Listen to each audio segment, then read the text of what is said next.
I want you to get together. Hello everyone. Today we're going to examine the Portuguese and Spanish folk traditions of Carnival, and their central character representing the demonic spirits we call the NEPHILIM. The Careto tradition is a folk ritual practiced in Portugal, believed to have roots in prehistorical Celtic traditions. It is found particularly in the village of Ponce, among a few others within the northern regions. It currently takes place during the winter, and especially during Carnival, and is one of the oldest traditions being practiced in Portugal still today. Although there are other rituals practiced in the villages of Laza, which are similar in nature, but these are not of Celtic origin, as their origin is only registered as starting in the second half of the last century. The Careto is a masked character portrayed by young men dressed in suits made of colourful fringed wool quilts, wearing brass, leather or wooden masks, and rattles in their belts. The origin of the masked people is linked to the cult of ancestors. Ancestors which were considered privileged holders of power over the essential basis of the individual's survival on the physical and mental plane. They ensure the fertility of the fields, the fecundity of men and animals, and the maintenance of civic laws and morals which were modelled and established by them. The masked assumes himself as the central character of the ancestral spirit, around which all the festive action unfolds. The mask is an element that, temporally and spatially, knows an enormous representation and a universalism that no other material testimony of human culture equals. Through it, the world of gods and the dead is temporarily established among men. It embodies the principle of the game of life. The solstice rites are those that the masked men celebrate during the 12-day cycle, at first the winter solstice, and at a second event of Carnival, coming sequentially from the winter festival through symbolic rites, in very similar ways. By moving celebrations from the solstice to the vernal equinox, the masquerade parties are rites of the deepest esotericism and symbolism, and have resisted the passage of time and are still very much alive in the culture of the people of the Nordeste and Transmontano region. The costume of the Careto, as a rule, is made of homemade quilts, decorated with red wool weave consisting of a hooded jacket and trousers, covered with thick fringes of coloured wool. Recently, they use overalls that are covered with fringe rows of fabric in bright and contrasting colours such as red, yellow, and green. The Caretos wear a mask made of brass, leather, or wood, painted with vivid colours such as red, yellow, or black, and a salient nose. In some regions, the suit is completed with cattle collars equipped with belts, worn over the shoulder, a wide belt with a string of rattles to rattle the women in a provocative attitude with an obscure sense of fertility. In Laza, the mask is made of alder wood, decorated with horns and other accessories. In winter at sunset, a festive season begins in the region of Trás-os-Montes that goes on until Carnival, full of moments of fun that stir up the streets of the cities and villages. It is a time of celebration that symbolises rejuvenation and the beginning of a new cycle in both nature and social life. At these festivities, young people have to show evidence that they are able to take on a more active role in the life of the communities in which they are inserted, since among the elderly and children they are the strongest element. The Feast of Boys is a tradition that originates from ancient rituals of passage from adolescence to adulthood.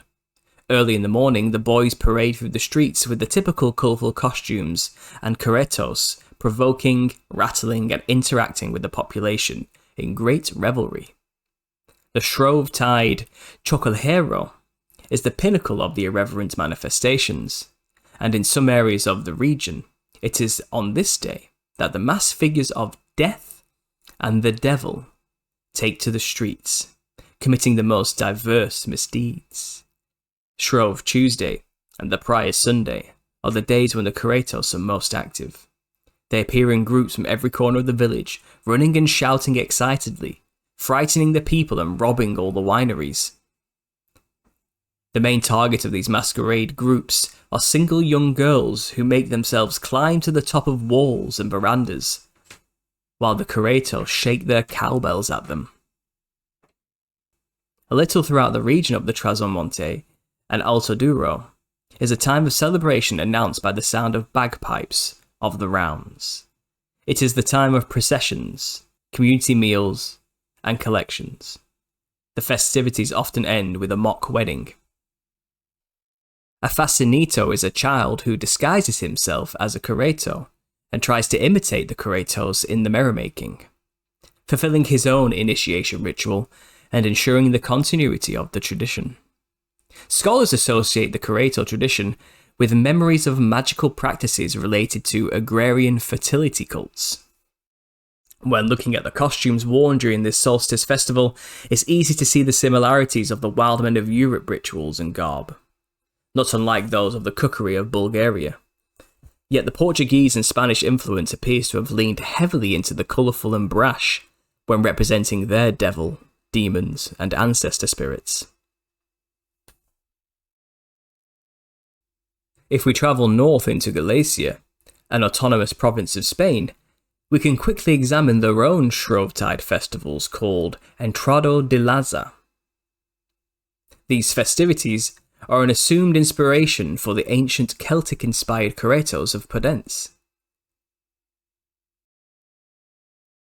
The Entroido de Laza is a traditional festivity that takes place in the town of Laza, Spain, during the days before Ash Wednesday. It's considered the oldest and most splendourous carnival in Galicia. The high point of the party is the night of the Friday before Ash Wednesday, with the tour through the streets of the torches. On Sunday morning, we find that the peliqueros, with characteristic costumes, cowbells at the waist, a mask that covers their faces and a whip in their hand. These are the main characters of the Laza Carnival. Some authors have found that this tradition relates to the Celts, due, among other things, to the fact that the past drawings on the masks of the peliqueros were related to the sun, the moon, and stars. Some think it could be related to the tax collectors of the 15th century, though this is highly contested, and others think it relates to Saturnalia of Roman ritual, or even the worship of Dionysus of Greek descent. Yet some scholars argue it is strictly Christian in nature, and nothing more. It is possible to think that the origin of the carnival is lost in the night of the times, constituting a party in which the rites and manifestations of archaic origin are mixed with Roman times, and with others of a social type that survived until the Middle Ages, during which time a Christian sense is inferred to them, and thus they become part of the Christian liturgical cycle, like Halloween or the renunciation of meat before the beginning of Lent. Anyone can participate in this party. However, there is only one requirement: that you go dressed up. Dress as whatever, but you must dress up. Since the countrymen value participation, going to the party without a costume is risky, particularly in the province of Orense. The possible punishments vary according to locality and its customs, and range from being whipped or beaten to throwing flour on you in its mildest form, or mixing that flour with live and hungry ants. Another punishment could be that you simply have to buy a drink for everybody who did wear a costume in the local bar. In a similar fashion to the Entroido de Laza, to the south of Galicia is a small town called Zinzo de Limia, who offer their own take on the lead masked character, yet they outright know that they are representing a devil. Zinzo has few monuments, but it is famous for hosting one of Galicia's most typical carnivals. The characteristic figures is the pantala, which symbolises the devil. The pantala is the guardian of the carnival, and runs through the streets in groups of 2 or 3, with 2 swollen pig bladders in the hands making a huge noise. If the pantalas find a male relative or neighbour of Zinzo de Limia, not dressed in carnival clothes. They will take him to a bar to pay the fee for not being dressed properly, which is usually a glass of wine. The Spanish and Portuguese aesthetics of the demon within these pre-fast celebrations found its way across the Atlantic to Spanish-speaking countries of the Americas, brought with them through their own colonization efforts. Carnival de Ponce, or Ponce Carnival, officially Carnival Poncino, is an annual celebration held in Ponce, Puerto Rico. This celebration lasts 1 week, and it ends on the day before Ash Wednesday. Thus, it is generally held in February and sometimes in March.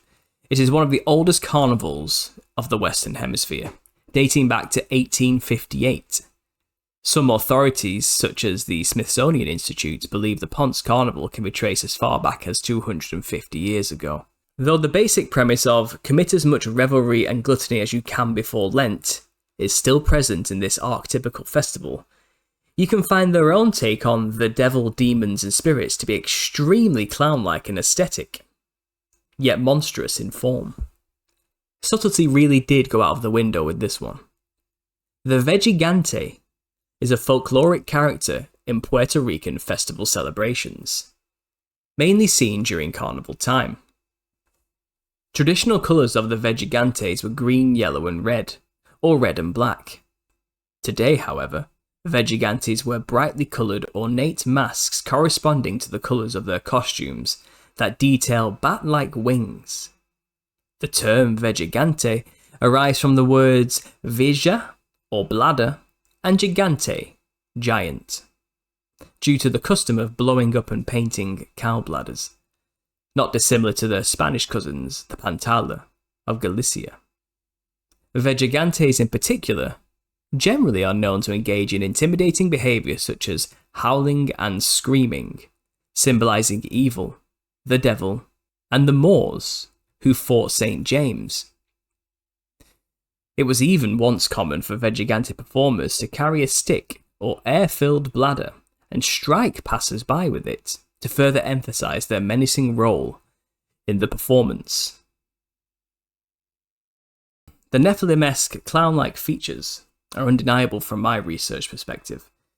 They even include the reptilian-shaped masks with wide toothy grins, mixed with typical ruffles and plumage of avian and reptilian quality, but also typical of a clown costume too. If this is your first time watching my work, the Nephilim had colourful reptilian and avian features, inherited from their angelic fathers, like what we see reflected in these traditions.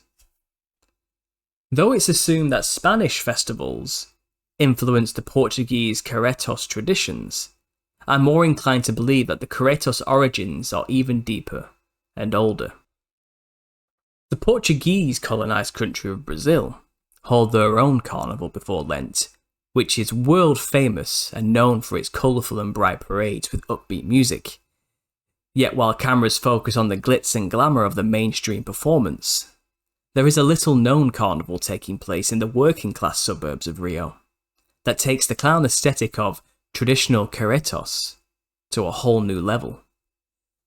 The spectacle of the Bate-bola is a dazzling fusion of art, music and raw energy that puts even Rio's famously flamboyant samba school parades to shame.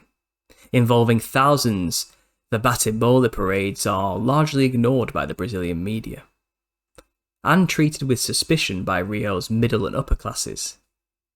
The Rejas de Samba, or Samba Queens, gyrating a few miles away, are replaced by outlandishly colourful monsters, kings of a carnival that puts exuberance and violence on equal footing.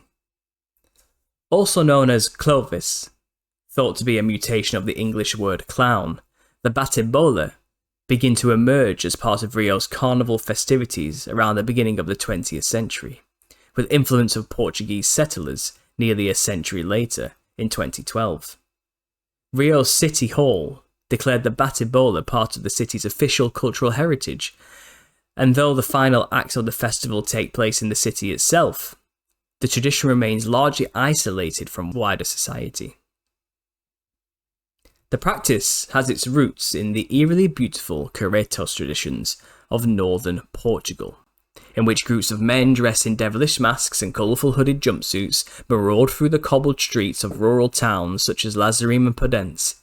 In these otherwise quiet locales, the custom dates back to a pre-Celtic time, and sees the masked monsters shaking rattles in the direction of young, single girls. A sinister spin on seduction. In Rio, the tradition has evolved over the decades to become a flashy, tropical version. The rattle was replaced by an inflated animal bladder, and today by a heavy-duty rubber ball or balloon. The costumes have become cartoonish, lurid, yet delicately detailed exaggerations of grand ball gowns, and the music is thumping electronic funk rather than traditional Portuguese folk. These groups of factions spend the better part of their time and wages preparing for this event and creating their fantasias, or colourful Caretos-inspired demon costume. Many rival factions of violent gangs use this event as an excuse to go out into the streets unrecognised, yet many also use it as an opportunity to cause havoc to rival gangs. Violent outbursts between gang members, though uncommon, do happen during this festival, resulting in clowns trying to kill each other in a bizarre spectacle of psychedelic brutality. Carnival is very pertinent when exploring European representations of spirits.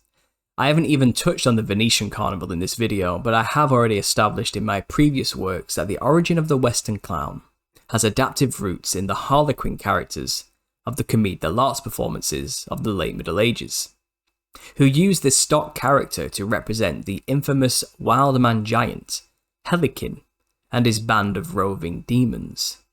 I have also examined the wild man representations within the kukri traditions of Eastern Europe and Bulgaria. While being performed under the false pretext of Catholic Lent, Carnival, in all its forms, is truly a pagan fertility ritual that evokes the same character in their festivals all around the world. The spirits of the underworld, the wild men, the NEPHILIM. No matter the base culture, they all represent the same thing. The level of clownish aesthetics varies within each regional carnival. As I have explained before, the modern Western clown costume and design was created by the Freemason and stage director of the 1800s, Charles Dibdin, for his British Harlequinade starring Joey Grimaldi, the man people wrongly assume invented the clown costume. Be assured that Charles got the inspiration for his own clown through combining features found within the central demon characters of carnival tradition, along with traits from Indian, African, Asian and American folk traditional representations of ancestor spirits too. The mask and costume is a tool to allow oneself to be possessed by the spirits that it emulates. Most indigenous African and Asian cultures know this, and so did the man who invented the clown costume we innocently wear to entertain children. If you liked what you heard, please consider supporting me on Patreon. There's plenty of extra content available for you there for only $5 a month, including an extra video every Friday, snippets of my new book, and special announcements for upcoming content. You can also help support me and the book through the GoFundMe. For a £100 donation, that's roughly $125, you'll get a free signed copy of the book when complete. I also have a Telegram group where you can share with me your feedback and ideas. It's also a good way to continue the discussion after the live shows. You can also email me at understandingconspiracy@gmail.com. All links in the description, and I'll be back live on Sunday, as per usual. Thanks for listening, guys, and as always, God bless. I want you to get together.